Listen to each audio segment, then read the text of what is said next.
should be live for the next 6 to 7 minutes.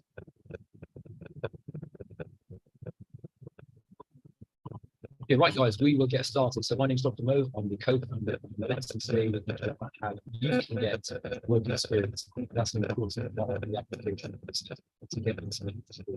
Dr. Sanders, you can just confirm the background if there's any skirt about with regards to the live stream, chat box about it. Yeah, so it is working, but so Mo, just a quick one. So it's live on YouTube, so that's all working. Your voice is a bit crackly, which I think I picked up on, and I think someone in the audience has as well. Amir has said there's a voice issue, so I don't know if your internet's a bit. Exactly better, guys. Just talk for a couple of maybe 10 seconds. I'm going to switch my mic, or there's a secondary mic that's been activated. Yeah, that's better. Yeah, I think that seems to work. Yeah. Okay, great. So guys, we'll get started. As I said, my name is Dr. Mo. I'm the co-founder of 5 Minutes. I'm a National Health Service GP. Been working in the NHS now for about 10 to 12 years. And I'm going to talk you basically through how to get work experience. I'll be doing half an hour. Dr. Sand will be doing half an hour, giving you some insights into how we found getting work experience, how you can actually go about getting work experience. Of course, it's an important part of the journey to get into medical school, along with your UCAS application, your grades, and of course, your determination and motivation to get into medicine. So the first thing I want to highlight is that medicine is a marathon, but it's not a sprint. It can feel like a sprint. You feel like you're always racing to get the top grades, you're always racing to pass exams, you're always racing to the next milestone. And that's been my journey, Dr. Sanders' journey for the last 10, 15 years. And even when you get to the end, there's always further assessments, further exams, further revalidation, updates that you have to do as a doctor. And so that's an important thing to bear in mind, that some of you guys are going to find it tough to get into medicine, and that you need to be persistent and patient in that journey. As I touched on, our virtual work experience has been significantly discounted only for you guys during the live webinar. It's normally priced, I think, $84.99 or $89.99. I think that's a typo. But for you guys, we've knocked off an extra £50, and at the end of this webinar, the price will go back up. So if you do need work experience, or you are interested, it's definitely going to be jam-packed. Subscribe, sign up before the end of this webinar. Do enroll. Anyway, why do you? So that's an outdated. So why do you want work experience, or why do you want to do work experience? So it's for a number of different reasons. The first thing is, when you apply to medicine, when you go into the interview stage, I know their personal statements now being effectively scrapped, but when you get to the interview stage, the admissions users want to see that you've properly researched. You've properly researched the speciality. So, for example, if you want to be a doctor, it's a long journey, 5 years at least in medical school, another 5 years, 6, 7, 8, 9 years of training to become a specialist. That's at least a decade worth of training. And so they want to make sure that you've made an informed decision. And an informed decision also means obviously researching, reading, coming to webinars like this, joining our virtual work experience, doing live in-person work experiences as well. And for that reason, it's going to be a crucial part of the interview stage. What work experience have you done?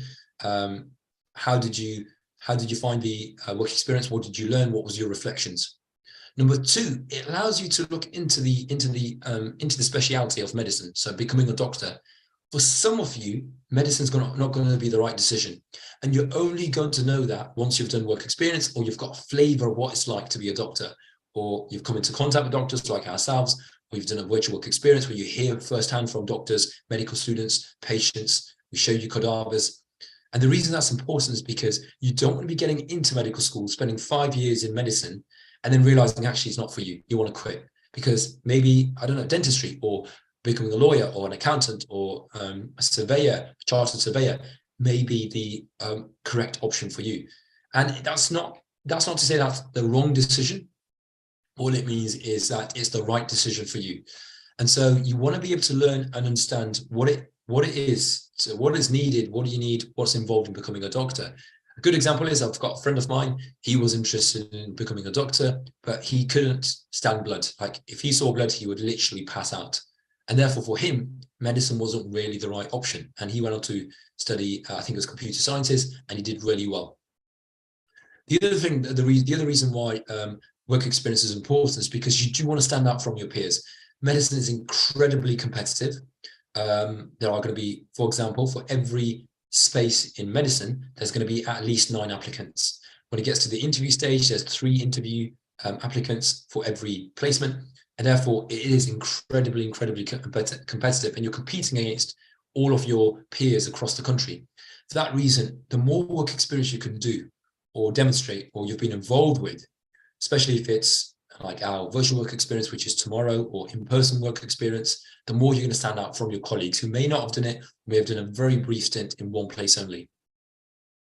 And I've touched on the researching of the career, which is important because, of course, researching the career is a key part of making an informed decision. Now, some of you may not be familiar what an informed decision is, but informed decision is where you understand what's involved in taking on a certain task or speciality, what the pros and cons are. You're able to make up your mind with regards to that decision. And of course, you can go ahead and make that decision in real life. And so you need to be able to make an informed decision, because without knowing what medicine is about, what being a doctor is about, for some of you, as I said, it may be the wrong decision. Anyway, moving on to my journey into medicine. So this will give you an idea, and I'll come on to shortly. I think, let's have a look. Yeah, I'll touch on it within my slides. So my journey into medicine, and we'll go into this into a lot more detail in tomorrow's virtual work experience. So you can see from this right away that I have spent roughly at least 7, 8, 9, 10, including GCSEs, almost 20 years getting into medicine, being a doctor, and of course being at the stage where I am today. So just like you guys, I would have been doing GCSEs. The grading system was different, as you can see. Then I did A-levels, and again you can see that I did 4 A-levels. Applied for 4 medical schools, and I'll touch on those 4 medical schools, including Oxford, tomorrow. So if you are an Oxbridge candidate or applicant, please obviously join our work experience tomorrow. I'll talk about my Oxford experience in terms of the interviews and the application process, as well as the BMAT. And then I did 6 years at Birmingham Medical School, and then you do 2 years as junior doctor as an FY1, FY2. You then I did 3 years of specialty training to be a GP. And then after I passed my exams for the specialty training, I'm now in my 6th year of being a GP now. And of course, I'm the co-founder of iMedics, and we basically help to educate over 5,000 doctors each and every year. We basically help doctors pass their exams to become specialists. So get rid of that. So what kind of work experience can you do, or where can you do it? So there's lots of opportunities. I guess the COVID pandemic has accelerated certain things, like virtual work experience is now more commonplace, as opposed to it being less commonplace perhaps 2 or 3 years ago. And unfortunately, for students like yourself, there are other options if you're not able to get in-person work experience. So you can obviously go online, you can join various programs that are available through the internet or webinars like this. But if you want to go down the in-person route, I'd highly recommend some of the following places. So your local hospital, your local GP surgery, charities like the British Heart Foundation or the Red Cross, for example, hospices. For those of you not aware of what hospices are, these are, and I'll come on to, someone's got a question about pharmacies, I'll come on to that shortly. So hospices are basically where patients go for end-of-life care, management of their symptoms to make sure they're comfortable, and it's a safe space for them to be cared for, where family members can obviously feel also like they're being properly cared for during the end stages of their lives. Care homes is also an important part, especially nursing homes, because nurses operate within care homes. And then finally, someone's asked a question about pharmacies. So the short answer is, yes, it's useful to understand the multidisciplinary approach in terms of how different teams work together for the patient, but it's probably less, it's going to be less weighted than doing a work experience in a hospital or a GP surgery, or in a hospice, for example, or a nursing home. You basically want to be in an environment where there are doctors actively practicing medicine, so you can see firsthand what they're doing. You can ask them questions. So for example, tomorrow, you can have plenty of opportunities to ask GPs, medical students, hospital doctors, hospital consultants, patients, questions about their day-to-day life. And then you can include that within your answer when you get to the interview stage. Okay, so how do you go about actually, go about getting work experience in the first place? Because that's the biggest thing. Like, okay, I know that there's a local hospital. I know there's a GP down the road. I know that there's a hospice that's perhaps local to your area, like a Mary Curie hospice. But how do I actually get the work experience? So we'll give you some top tips, because a lot of students are not aware of these top tips when it comes to actually getting your foot in the door. So easy places to start. Number one, school, your schools or colleges, sixth forms, or your tutors or your sixth form heads. Speak to them. There would have been perhaps previous students in former years who've gone into medicine. They would have done work experience. They would have obviously spoken to their tutors, their teachers, their school, their colleges, and the teachers will often be aware of what they're doing. So if you simply ask, oh, by the way, I want to get into medicine, I'm looking to do work experience, what have the students done? They'll signpost you, oh, by the way, there's a very good contact. Her name's Julie. She works at the local hospice. She's been in touch with our students before. Here's her contact number.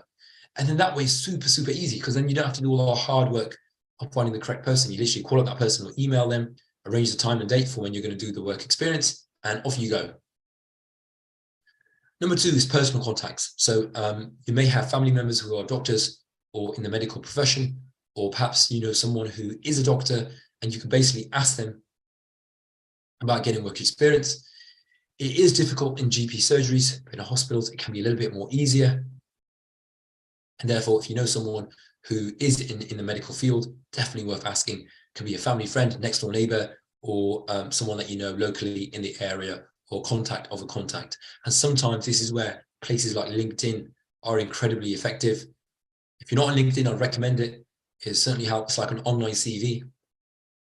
And as you go through your career, become a junior doctor, specialist, LinkedIn plays a pivotal role in your networking abilities.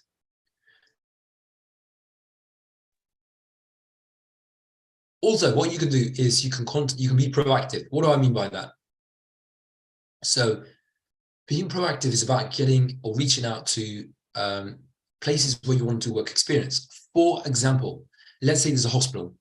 I would, if I was in your shoes, I'd ring up the hospital or email them.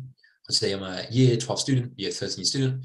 I'm looking to get into medical school. I want to do some work experience. Could you please put me in touch with the relevant department? Now, from there, they would usually forward you on, for example, to the work experience department or the voluntary work department. You would then ask to speak to the lead of that department or the relevant person for work experience.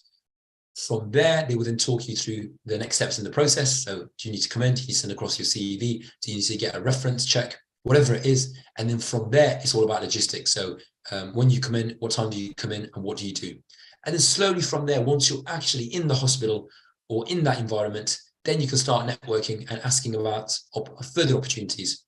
So maybe you're on the ward. I don't know, for example, you're on the ward. You are in a role where you are interacting with patients. There are doctors around. You just strike up a conversation with the doctors. Excuse me, I'm a year 12 student. I'm looking to do work experience. I'm already doing some work experience via the voluntary department. Like, is there anything I can do to shadow you for a day? Would that be okay with you? And then they would get in touch with their seniors. They'll confirm that. And then obviously you can go ahead and do your work experience. So you have to be proactive. You have to sometimes, if it's hard for you to get in the first place, is take that first step. And of course, be persistent. My personal experience is I had to ask, I think, at least 7 different places before I got into my first place. So you have to try, keep trying, keep trying. That's the way it works in some of these cases.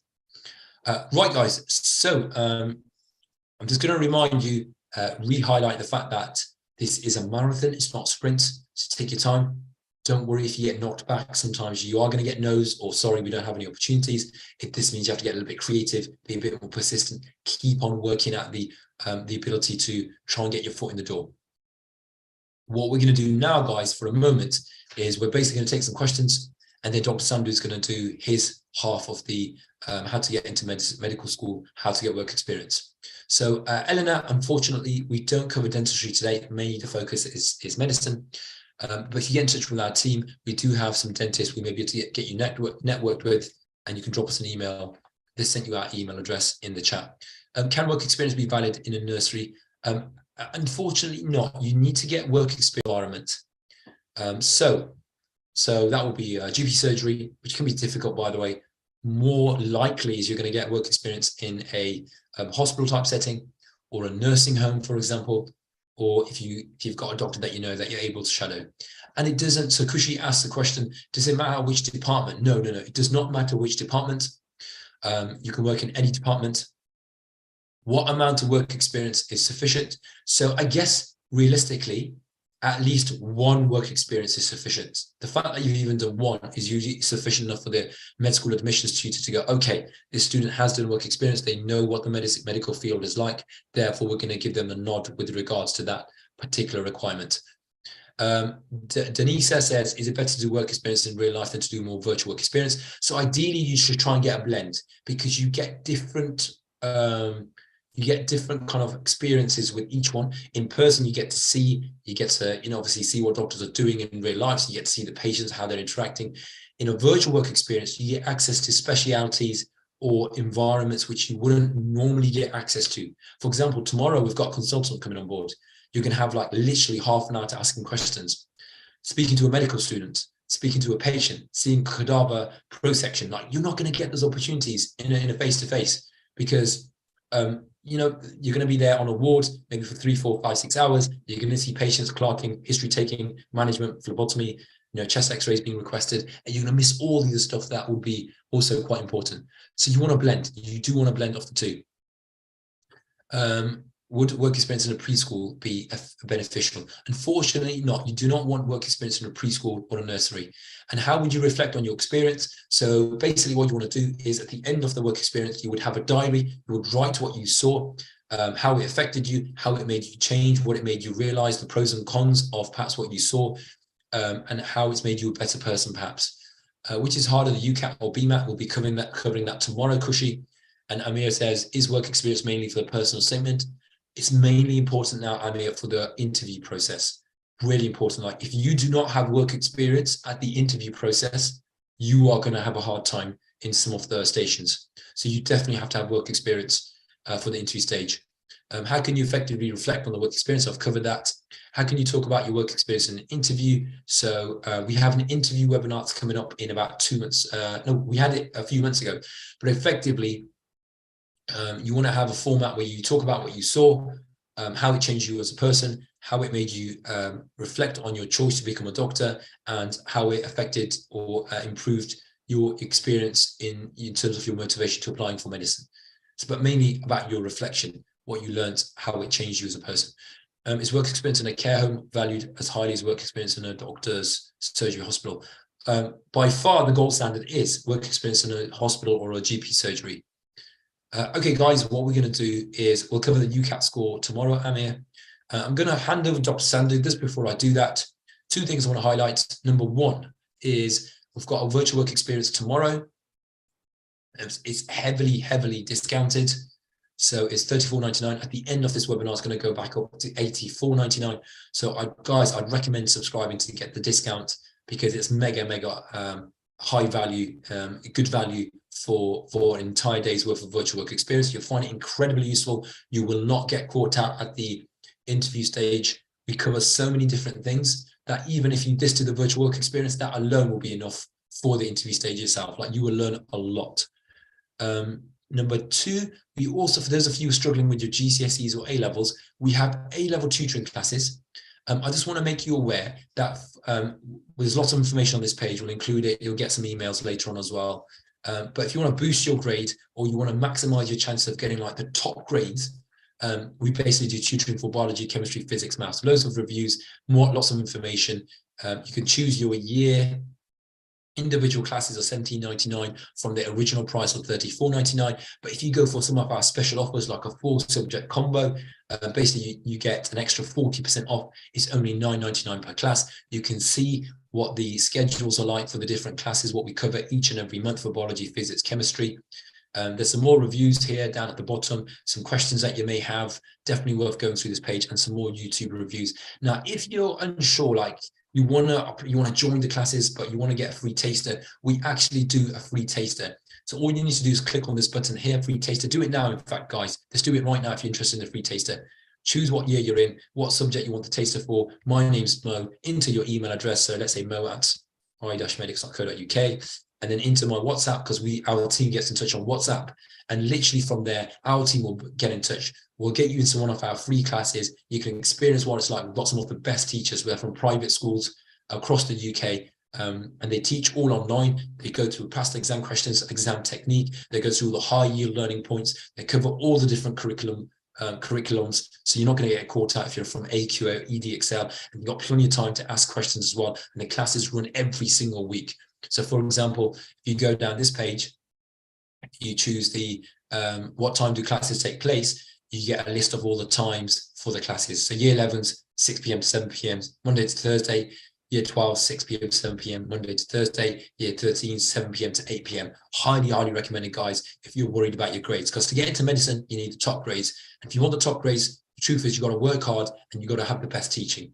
And in order to have the best teaching, you've got to have the best teachers. We've basically got the cream of the cream in terms of teachers from the top private schools teaching in these classes. Come to the free taster if you're unsure, and you'll be able to make a decision, and do discuss it with your parents. Right, guys, I'm going to hand over to Dr. Sandhu. He's now going to take over, and he's going to talk about his half of how to get work experience for medical school. Yeah, just allow the screen share, please, if that's okay.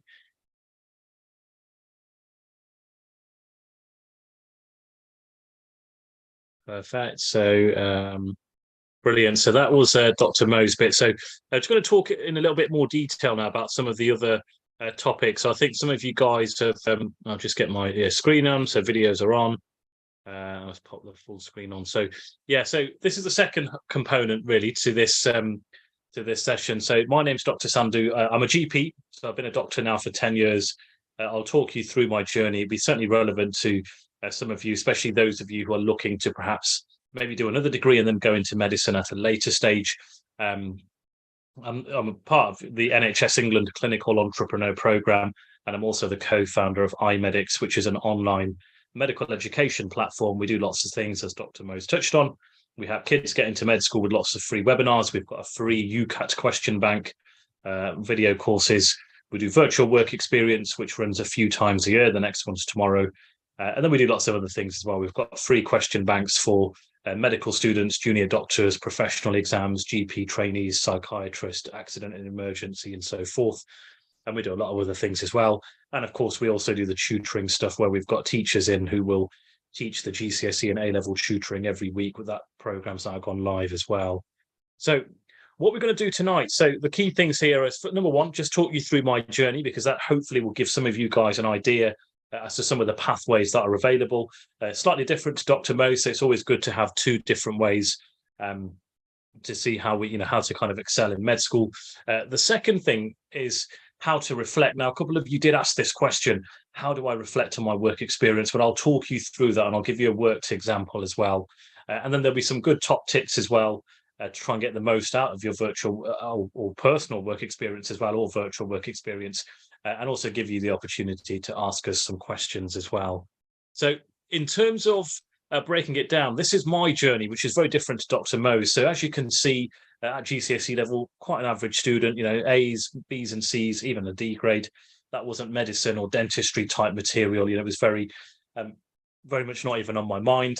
And so I didn't really go down that route. I was never going down this route. It was always going to be, I was into sport, I was into biology. I didn't really like chemistry and physics and those kind of things.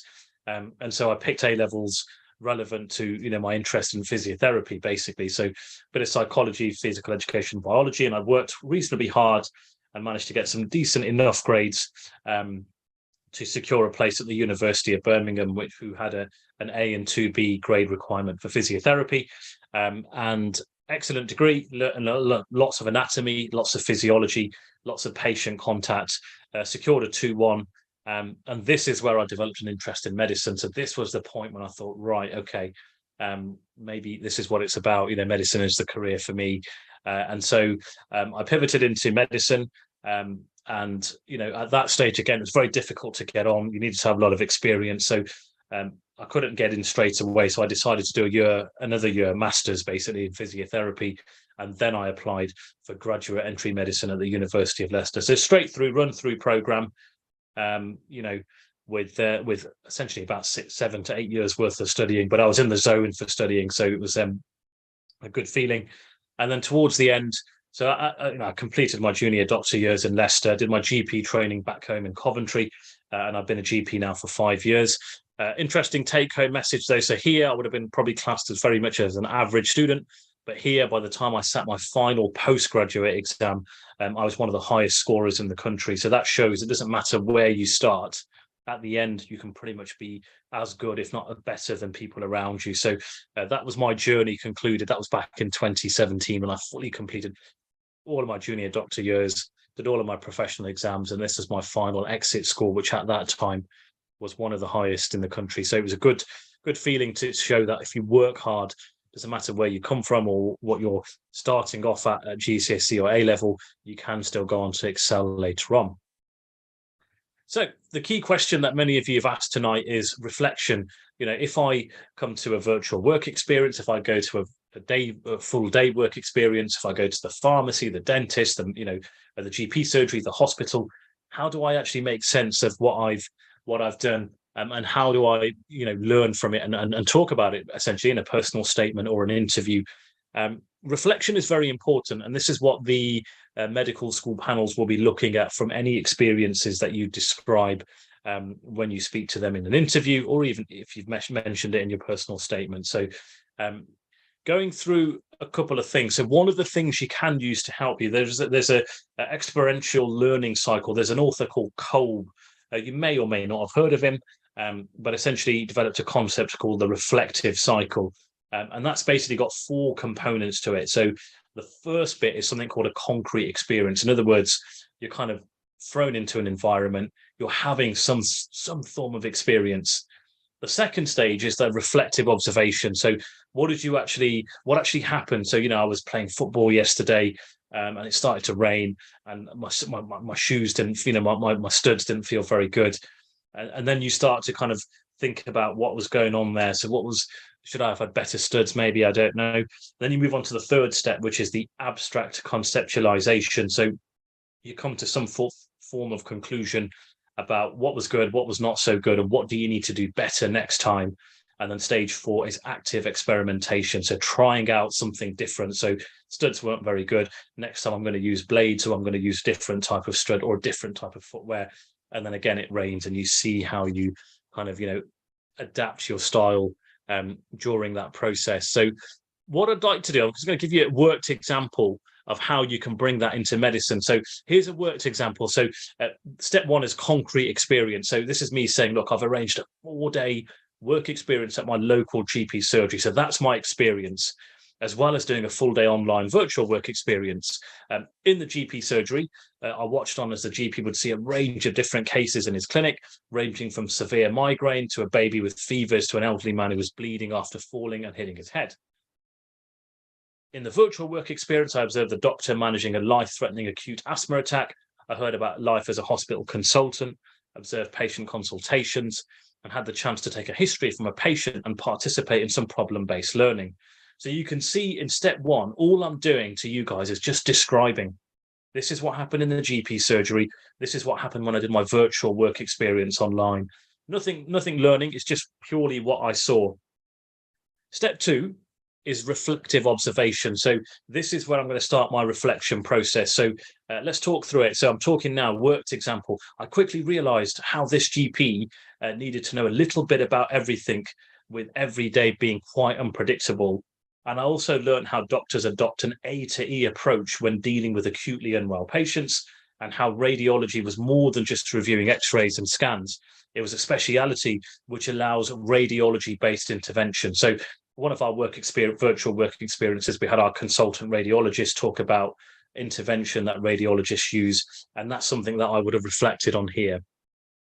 And then in stage 3, abstract conceptualization, I've basically described and tried to summarize my time in the GP surgery and my time in the virtual work experience. So both of these experiences have shown me that how vast medicine is as a career, and how many different opportunities there are, and why lifelong learning is so important in medicine. And then the 4th step, which is active experimentation, where we're going to try out something. This is where I finally conclude and actually make my final decision about, I've saw all this stuff in the surgery, I've saw all this stuff online.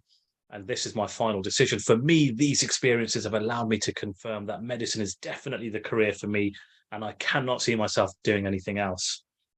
So describe what was good, what was bad, what did you learn, and what are you going to take away going forward from that experience? So that is Kolb's reflective cycle. That's what we want you guys to take away. I think many of you, some of you are going to join us tomorrow for the virtual work experience. That's what we want you to take away. And there's going to be a lot of that throughout the day where we talk through to all the attendees and we tell them, right, you've just observed this. This is what we want you to take away. These are the golden nuggets that I want you to jot down in your notebook. And after most of the sessions, we try and do that throughout the day to make sure that, you guys can take away that information, and you do that for whatever experience that you have, whatever you write about, reflect on what is your, whatever experience it is, whether it's sport, hiking, reading a book, finishing an essay, whatever it may be. Then you've got the work experience day itself. Now, there are a few things that, people need to sometimes think about in terms of, what should we do on this day? What do I need to dress? What kind of things do I need to do? And people always ask us this. Well, a couple of top tips. So we always say to people, be smart. So you're going in to shadow a doctor. Therefore, you should dress like a doctor. So it might be, shirt.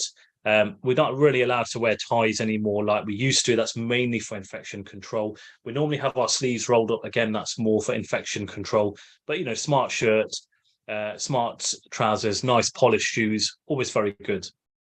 Being punctual is very good. So if you're told to be at the GP surgery or at the hospital ward at 8:30, get there at 8:15, get there before the ward round starts. So you can just, get yourself up to speed with what's going on the ward, introduce yourself to the ward clerk, just tell them who you are.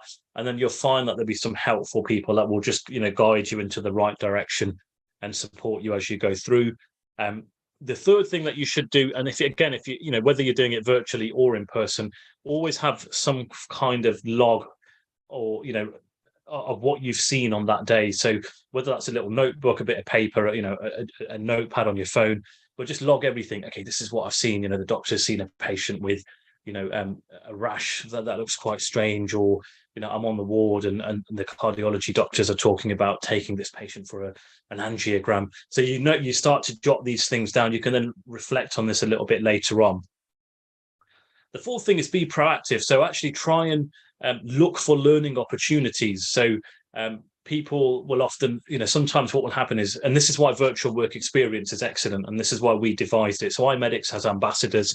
They were all in your age group, and they basically said to us, look, why don't you devise a virtual work experience? That will be something quite useful. And what we've learned is that if you go to a surgery, if you go to a hospital, you could go to the emergency department, and it might not be the best of days. It might be a quiet day. There might not be anything going on. And you might find that actually I'm not really doing anything. They've said I can come here at 8:30 and I'm only supposed to be here till 2:00, but I haven't seen anything. Like nothing's happened. So you might want to look for other opportunities. You might speak to the doctor and say, look, is there anywhere else I can go? Is there another unit? Can I go to the children's A&E? Is there another ward that you know of? Can I go and spend a bit of time in the X-ray department? Do something different to try and make sure you get your experience becomes proactive, and that's what we did with the virtual work experience. You see, so we want to make sure that everyone who comes to that gets a flavour of everything. So you can go away from the day having ticked pretty much all the boxes that you need, from a work experience, because we can bring the speakers to you, and that's the concept behind the virtual work experience. But if you are going to a GP surgery or a hospital, don't let that day go by, because once your slot is gone, someone else is going to come next week, and it's hard for you to get that back. So use that time, talk to people. So if it is boring, if there's nothing going on, say to the doctor, look, do you mind if I go and speak to that lady in bed 7? Can I get, you'll get consent. The doctor will guide you through what needs to be done. But that might be a nice experience for you. If you talk to someone who has recently had a heart attack and now they're recovering, and you just talk them through what happened, how did you end up in hospital, and what were you doing at home? Like, what was happening? Were you watching telly? What happened when you had these symptoms? Then what did you do? Who else was there at home with you? Then what happened in the hospital? What do you remember? What's the plan going forward? Just take some nice little learning points away from that patient, because they have so much knowledge of patients, especially once they've been through something. They become quite expert at it. Talk to staff. So spend some time talking, even if you're doing medicine work experience, talk to the nurses. What do you guys do? What's your role on the ward? What do the doctors do on the ward? Speak to the occupational therapist, speak to the physiotherapist. And then the last two are kind of housekeeping rules, really, but it's just kind of making sure that, confidentiality is very important. If you're going to talk to people or you have access to confidential information, just make sure, you shred it. You don't take it home with you. You don't go and talk about it at the bus stop or, because these are people's lives and we do have to respect their privacy.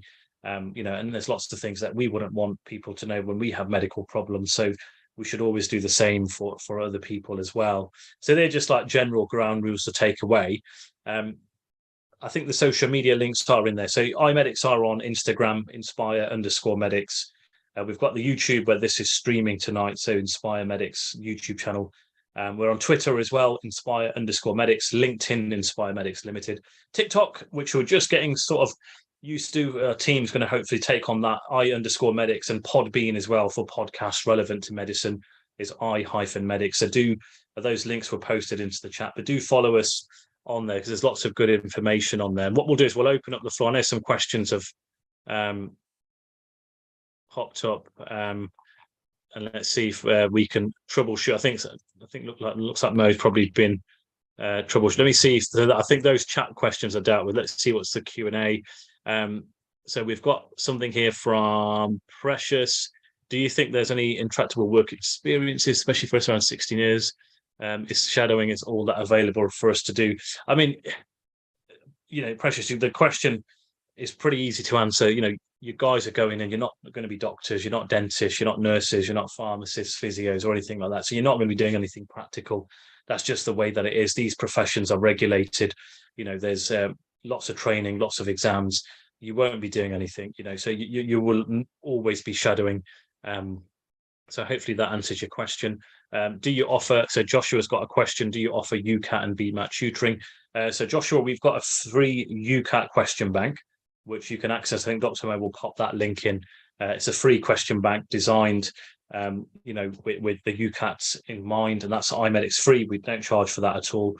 We've got a video course where we've got an AI-powered professor who delivers teaching on UCAT, so that's very useful and important. Lots of key concepts, and that's a video course which is certainly worth having a look at. Nothing for BMAT at the moment, something we are looking into, but we'll certainly have a look at that going forward. Nene's question, what is the A to E approach? So Nene, that will be discussed tomorrow, but essentially it's airway, breathing, circulation, disability, and E stands for everything else. It's basically dealing with someone who's acutely unwell. Anonymous question, is volunteering equally important as work experience? So volunteering, very important. Work experience is the most important thing. And I'll give you a simple example. So I did some work experience in dentistry with a family friend. I won't mention his name, and he's probably not going to be watching this, but I shadowed him, and it wasn't for me. Dentists, they make some good money, everything was nice, but I just didn't find it exciting. So after the 3 hours, I made the decision that dentistry wasn't for me. So work experience is crucial for two reasons. Number one, it's for you to actually work out whether you actually want to do this as a career, because a lot of these careers are very glamorous: doctor, dentist, lawyer, and so forth. But there's a lot of hard work. You've got to have passion. You've got to really enjoy it. Now, I love what I do. Dr. Mo, I'm sure he loves what he does. We love both aspects of it: the clinical work, the education, the teaching doctors, and so forth. So I can't imagine doing anything else. But you might go in and say, actually, this isn't for me. I don't like it. It's too gory. It's too intimate. There's a lot of things going on. It's not for me. And that's fair enough, and that's completely understandable. But you won't get that unless you do the work experience. The second thing is, if medicine is for you, then yes, work experience is crucial, because you need to have something to talk about. You have to try and convince the panel at the interview that you're a good candidate for this medical school. And if you don't have the work experience, you haven't really experienced it as a career. It might be because you've done well at A level.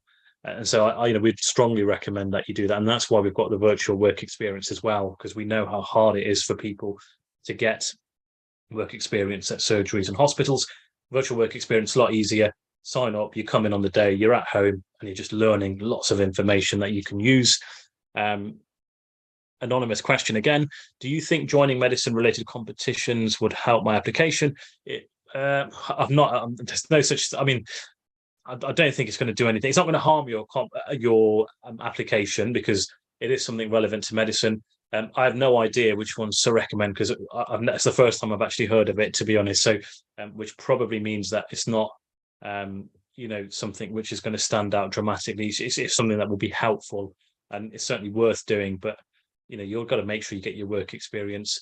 Can you talk about infection control in your interview? You can indeed, but they should always hopefully try and give a medical slant to it. Anonymous question: would work experience in a special needs school be useful? Yes, again, very useful. But what you have to do is take a different slant. So it's a kind of patient-centered slant, and again, you want to try and take a health-related slant. So there might be a school nurse, a school therapist who comes in, and communicates with the special need child, and you might then reflect on the advanced communication that they use, the advanced techniques that they use. But remember, these are things that you really want to keep at the bottom of your list, ideally at the top. You've got to get the proper work experience.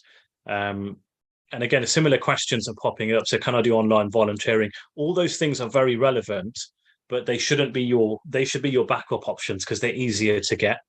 And then we've got another anonymous question. Do you do any work experience related to medical engineering? Unfortunately, we don't do anything related to medical engineering. That's unfortunately out of our remit. Anonymous question again: what is good evidence to show that you prefer a career in medicine rather than dentistry or nursing? Well, I think one of the ways is you go and do work experience in all three. And that's your honest way of knowing that, look, I've tried all three. I spent some time with the nurse, some time with the dentist, some time with the doctor. I reflected on all three of those experiences. And from that reflection, I've come to the conclusion. Okie dokie. So, which medical research? Yeah, that would be useful. So if you can work in a lab, that would certainly be helpful as well. If my second choice is biomedicine, how can I get relevant work experience? Again, you could approach your local lab. So at the hospital in your area, just approach them and I'm planning on doing biomedical science. Can I please join your hub? And they should be able to get that. Those kind of work experiences tend to be a lot easier than it is for medicine.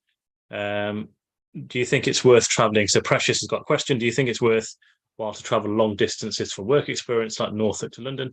Yeah, you could do. I mean, if you get the opportunity, then why not? I mean, if it's impossible for you to get it in your area, or your hospital turns around and says there's an 18-month waiting list, you don't have 18 months when you're preparing for your medical application. The quicker you can get it done, get it on there, get it on your CV. It doesn't matter when you do it, as long as you get it done in a timely manner. And ideally, I always say to people, you don't want to leave things too close to the end when it comes to medicine, because your application goes in, there's a lot of competition, and you just want to get everything smoothed out nicely so you can get your application proofed and you're not doing things at the last minute. So I think that's all the main questions done. I think we've got a question from Amir. Apart from chemistry and biology, what third subject is considered more by unis for medicine? So, I mean, it's a good question. So biology and chemistry, definitely the top two. After that, a science and a maths maybe. So physics or maths would be the other ones that you'd be looking at. I think Dr. Mo popped in the link, but the GCSE and A-level tutoring that our teachers are doing now online, weeknights, Monday, Tuesday, Wednesday, Thursday, they're focusing on biology, chemistry, maths and physics. So GCSE and A-level. Specific focus on year 10, year 11, year 12 and year 13, because we see those as the big heavyweight subjects that you'll need for medical school success. Anonymous question: if I do physics and chemistry, can I go into medical school? You'll have to check the criteria. So every medical school is different. Normally you do need to have biology in there as well. We've got a very good tool on our website that's free to use. It's the Medical School Wizard tool.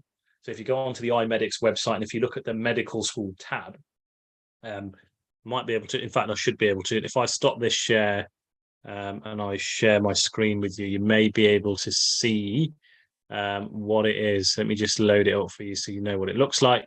So I will share my screen.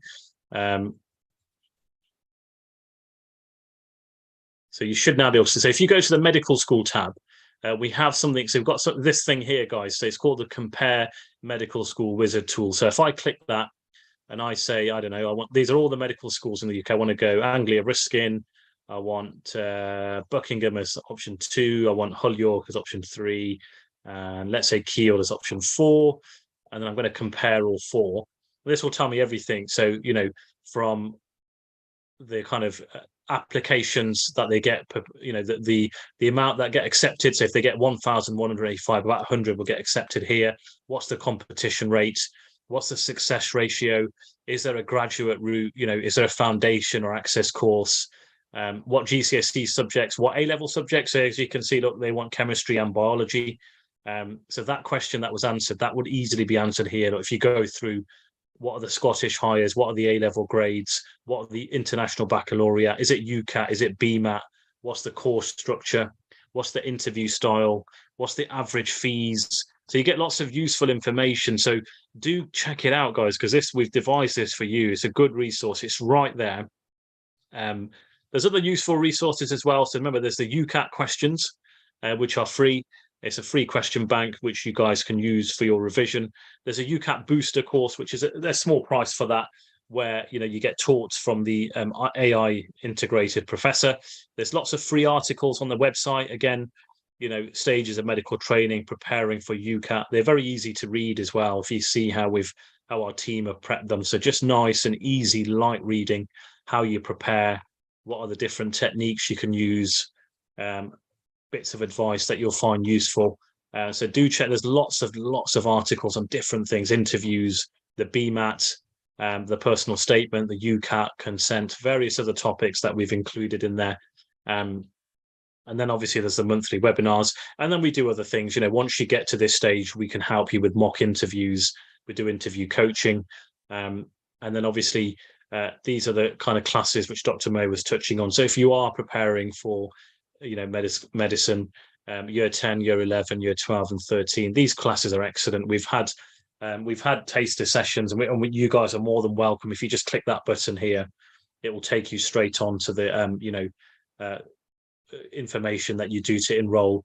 Very easy to follow, and then that will give you guys an opportunity to kind of join and just get a feel of the sessions, because the beauty of these sessions are, what we've done is, if we go down here, they split up into the different structures. Look, so September, this syllabus has been devised by current classroom teachers to cover all of the 4 main exam boards. So OCR, AQA, WGA, EC, and EdXL.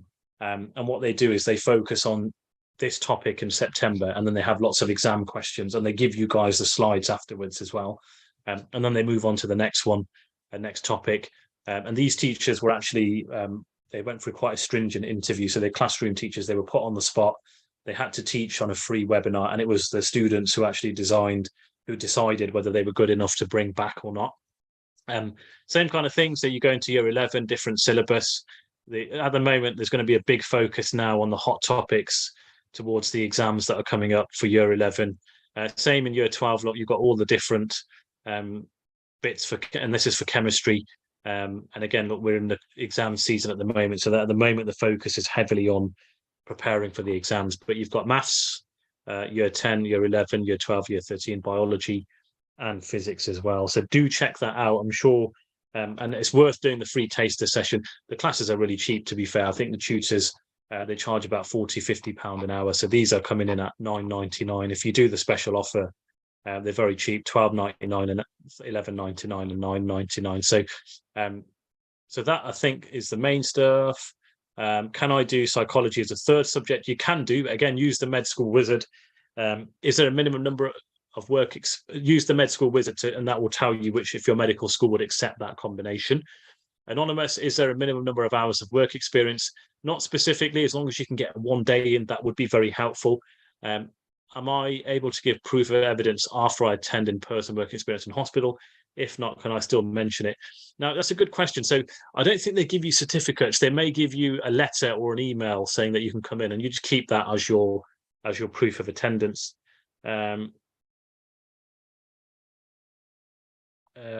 can you send me the link to the enrollment thing? Yeah, so Mo, can you send the tutor that somebody's asked about it? So can you send them, can you just send it to the group, to everyone basically? Any charity work available? There will be at some point. So both myself and Dr. Mo have been involved in humanitarian projects.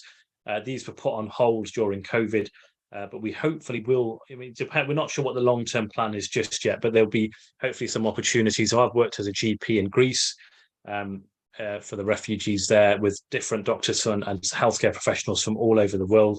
I've also been in Bangladesh and the Rohingya refugees in the largest refugee camp in the world in Cox's Bazar. And again, lots of humanitarians from all over the world. That's basically one of the reasons why medicine is amazing as a career. Will unis ask for proof of work experience? They may do, but normally they'll know but straight away. You know, in other words, what we're saying is don't make it up. So do actually do some work experience, because they'll know very quickly if you're making stuff up, because there'll be some follow-up questions based on what you say. Anonymous question, sorry I missed the answer. Am I able to get an evidence of proof that I attend in-person work experience hospital? If not, can I still mention it? So yeah, so you may not get proof, as in I don't think they'll give you a certificate. They might turn around to you and say, you know, you may get an email from them anyway. So when you get that offer, whether it's a letter or email, and just keep a copy of that just in case the medical school asks. Most important thing though is don't make it up, because some people get tempted to just make stuff up and say, oh, she shadowed a cardiologist and stuff, because you'll get follow-up questions. And if you didn't experience it, then, you know, it's pretty much clear that you've gone and made that up. So that's the only thing I'd say to that. So I think just gone to 8 o'clock. So I think that's pretty much there. If there's anything else, so we've got so quite a few links have gone in. Can you send the link for enrollment? Yeah, so we've sent that out, which is good. Brilliant. Yeah, so I'll hand over to Dr. Mo if he's got any sort of words that he wants to add on. Yeah, thanks, Vika. So absolutely, guys, we're going to wrap up in literally the next 5 to 10 minutes. A couple of things I want to highlight this once more. So number one, we've got the virtual work experience tomorrow. It's worth joining. It's £35. I mean, that's almost nothing in comparison to if you get into medicine, you're earning as a doctor. So junior doctor salary start as £25,000 per year, and then consultants eventually, once you're fully qualified, go all the way up to about £100,000. And I guess in the bigger picture of things, £35 is it's not a lot when you compare it. So if you're unsure, it is an extremely invaluable experience. You'll learn so much, and it will make a difference when you're at the interview stage. So the link is already in the chat box. Sign up. We're going to drop the discount, or reverse the discount in about 5 minutes, and the price will go up by £50 once more. Number two, some of you guys are going to need the top grades, and you may be a little bit unsure about whether or not you're going to get the top grades. If you're one of those individuals, then do sign up to, let's see if I can bring it up. Yeah, then do sign up to the tutoring classes. So they run every week after school, so you've got plenty of time. They're online, so you can join from home. They're interactive, so you can chat with the teachers and the tutors. You can get a free taster session. Now, this does bounce out to a different page, but don't worry, it is safe.